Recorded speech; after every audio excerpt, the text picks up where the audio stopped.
Okay, I'm here in Speaker's Corner, Hyde Park, with a young Muslim gentleman who saw our placard about the illegality of male circumcision, and he was very enthusiastic, and he wants to say a few words about his views on this subject.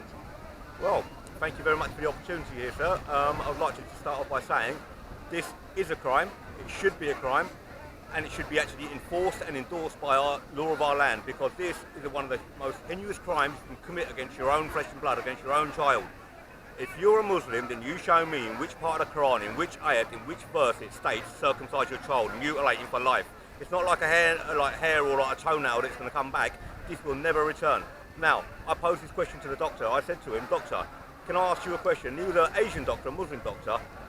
And I said to him, "Is circumcision beneficial? What is the foreskin there for?" And he explained to me, being a Muslim doctor, he explained to me the foreskin is there on a child to protect his sexual organ while he's a child. The foreskin will then loosen up and roll back as he becomes an adolescent ready for, sexual activity.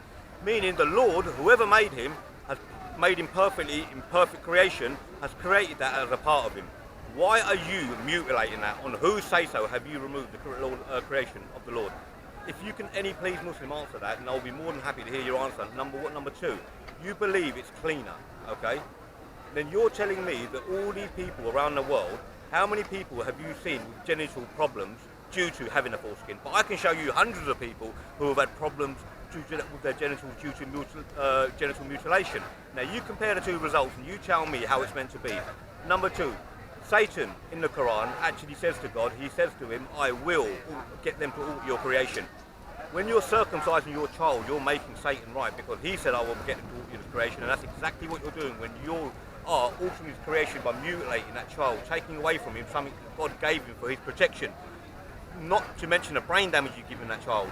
Why is it that people that are circumcised are often times make lopsided decisions because it damages the amygdala brain? Don't take my word for it, look into the science of it, and it is damaging. And even if it isn't, who gave you the right to alter the creation of the Lord? That's my question. Whether you be a Jew, a Christian, or a Muslim. If you have it done for medical reasons, that's different. But don't do it for religious reasons, because no Lord will be impressed by you doing what you're doing. Okay, so you mentioned you know hundreds of Muslims who've been damaged by it.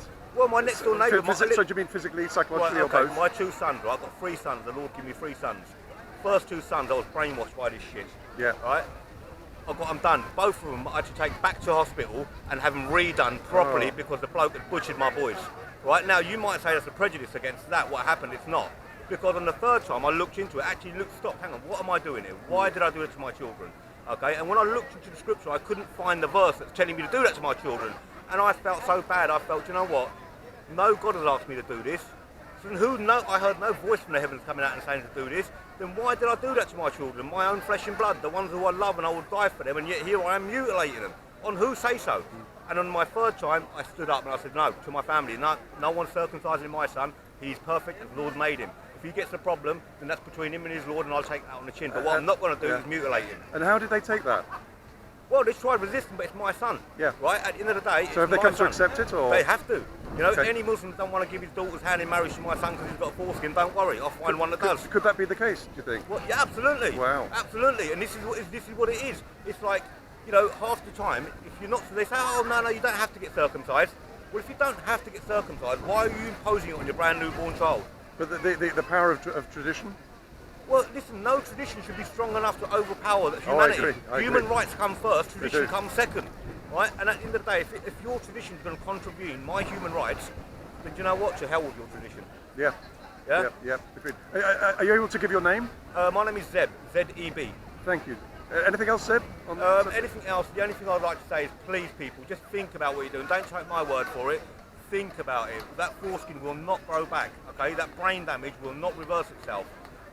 Look at what you're doing to your child. If you want him to be circumcised, let him grow up. If you want to take it from the Bible, Abraham circumcised himself at the age of 100 with an axe.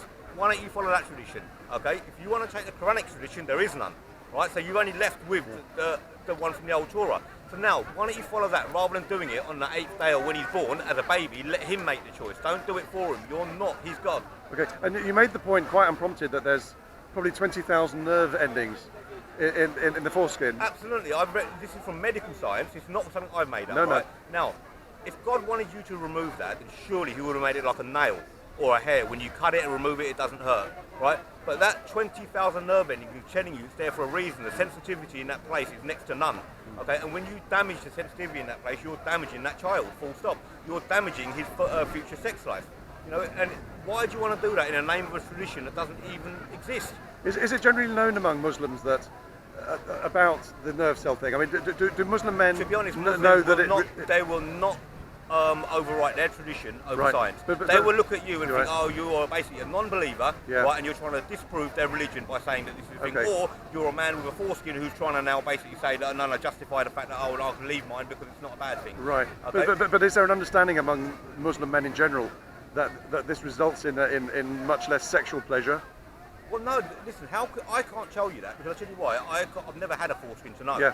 Right, so I only know what it's like without one. I can't say that I've lived half my life with one and No, half my no, life no. without one and No. then say, do you know what, I enjoy this. To be honest, how can I be a complete man if something's missing? You know, something has been minus from me that can't be given back. Yeah. I can't be as complete as the man who's got that, can I? No. Simple as that. Zeb, thank you very much indeed. You're most welcome, sir.